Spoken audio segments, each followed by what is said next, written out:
அதிமுக பொதுச் செயலாளரும் முன்னாள் முதலமைச்சருமான எடப்பாடி பழனிசாமி நீடூழி வாழ வேண்டி புதுச்சேரி மாநில அதிமுக சார்பில் மாநில செயலாளர் அன்பழகன் தலைமையில் புதுச்சேரி அருள்மிகு ஸ்ரீ மணக்குள விநாயகர் கோவிலில் சிறப்பு பூஜை செய்யப்பட்டு தங்கத்தேர் இழுத்து வழிபட்டனர்.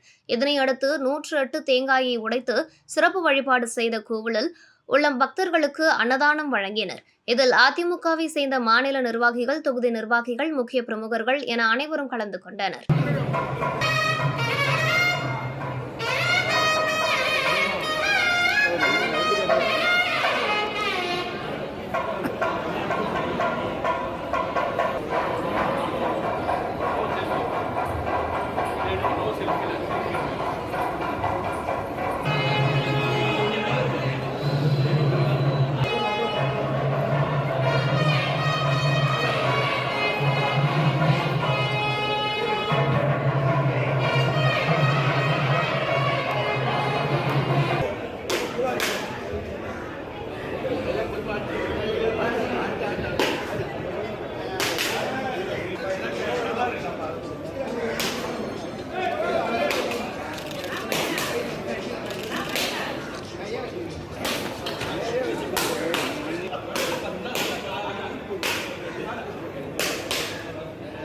உங்களுக்கு இதே மாதிரி இன்ஃபர்மேட்டிவான கண்டென்ட் வேணும் அப்படின்னா நம்ம நேயம் டிஜிட்டல் யூடியூபை மறக்காம சப்ஸ்கிரைப் பண்ணி லைக் பண்ணி வச்சுக்கோங்க. ஓகே.